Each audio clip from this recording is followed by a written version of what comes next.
What if the most important archaeological discovery wasn't gold or ancient cities, but proof that human compassion is older than civilization itself?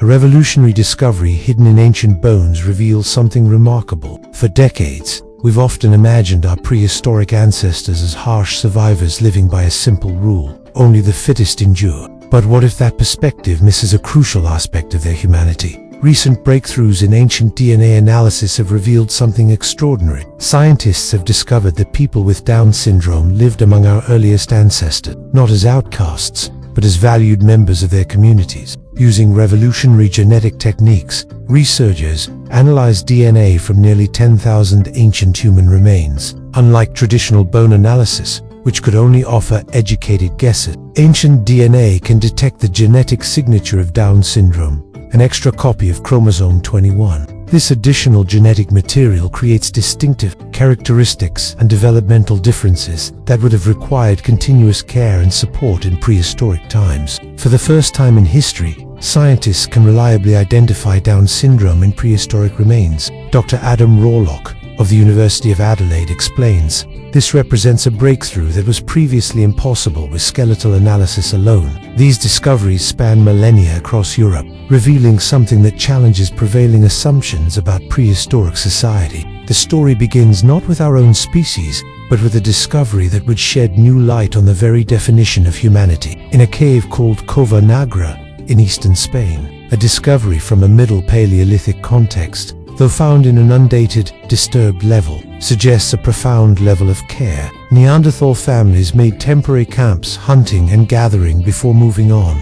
Among the remains discovered was a fragment no bigger than a few centimeters, part of a child's skull containing the inner ear bones. When scientists examined this tiny fossil using advanced CT scanning, they discovered multiple abnormalities. The combination of malformations after a process of differential diagnosis ruling out other possibilities was found to be uniquely compatible with Down syndrome. But here's what makes this discovery extraordinary. This child, nicknamed Tina C. N 46700 by researchers, lived to at least 6 years old. In the demanding world of Neanderthal hunter-gatherers, where groups constantly moved in search of food, hearing loss, frequent vertigo attacks, and balance problems. Imagine Tina's daily reality: the group preparing to move camp while she struggled with dizzying vertigo that made simple walking treacherous. The sounds of approaching danger or the calls of her family would have been muted or completely silent to her. Each step across uneven terrain would have been a challenge. Each change in elevation,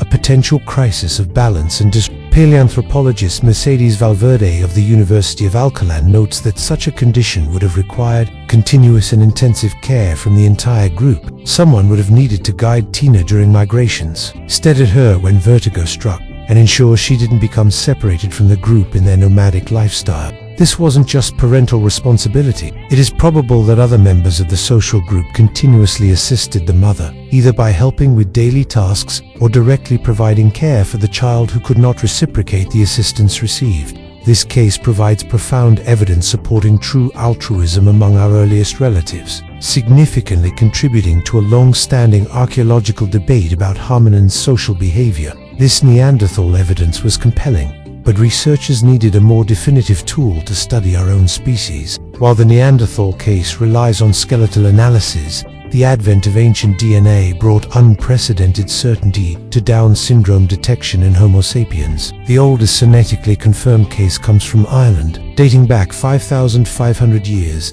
around 3,500 BC, in a Neolithic tomb. Archaeologists found a 6-month-old boy whose DNA revealed the unmistakable signature of Trice. A massive study led by researchers from the University of Adelaide and Max Planck Institute screened nearly 10,000 ancient individuals. Their groundbreaking results, published in Nature Communications in February 2024, identified 6 cases of Down syndrome and 1 case of Edward S syndrome across prehistoric Europe. The numbers told one story, but the burials themselves revealed something even more profound. On the Greek island of Aegina, dating to approximately 3,300 years ago, around 1300 BC, archaeologists found a 12 to 16-month-old girl with Down syndrome. She was interred with an elaborate necklace containing 93 beads made of glass-based faience and carnelian. The most striking evidence comes from Iron Age Spain. around 2,800 to 2,500 years ago, where researchers discovered multiple infants with chromosomal conditions in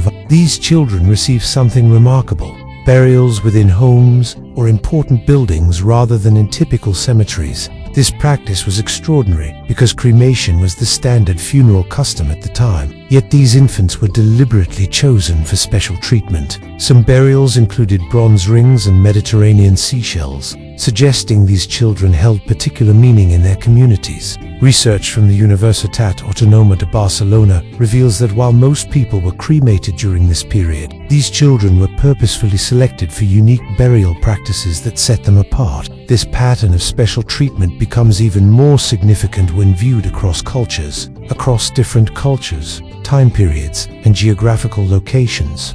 The pattern remains consistent.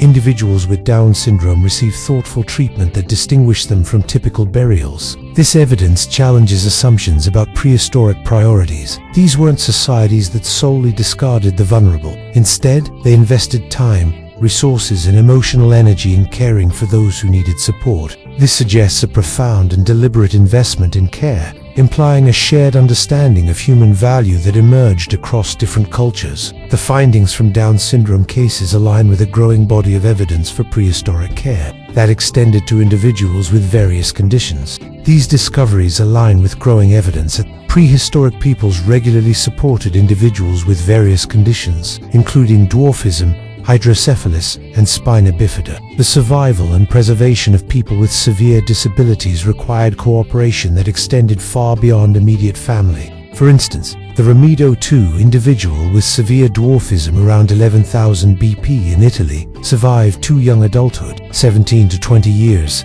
indicative of substantial group support. Similarly, the Capisia 12 child with hydrocephalus around 95,000 BP in Israel lived to approximately 3 years of age, strongly implying ongoing familial and communal care. However, the identified Down syndrome cases, often involving infants or very young children, highlight a form of care directed towards individuals who would have required extensive continuous support from birth rather than care for adults who might have previously contributed to the group or were expected to provide future albeit limited assistance. But every answer in archaeology leads to 10 new questions, and these discoveries open mysteries that researchers are still trying to solve. Why do we see a concentration of cases in Iron Age Spain? Does this reflect genuine demographic patterns, superior preservation conditions, or exceptional archaeological methodology?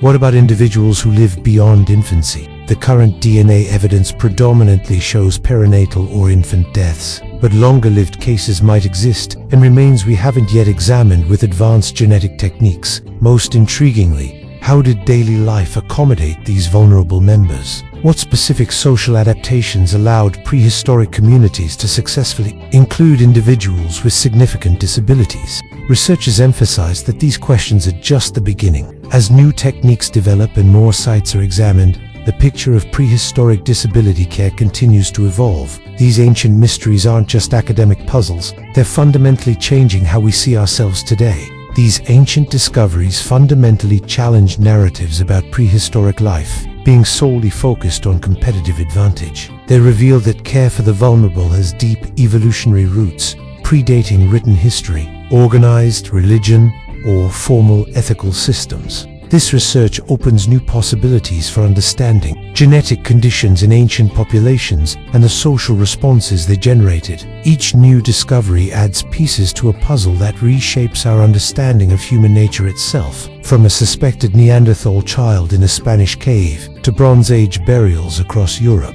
the evidence tells a unified story. Our prehistoric ancestors embraced those born different, providing care that extended far beyond biological necessity. These discoveries, made possible by advances in ancient DNA analysis, reveal that compassion and inclusion are not recent human developments, but ancient traits that help define us as species. The next time someone suggests that caring for the vulnerable is somehow unnatural, remember Tina, the Neanderthal child who thrived for at least 6 years in one of history's harshest environments. Her story stands as testament to something remarkable, that love and compassion are as old as humanity itself.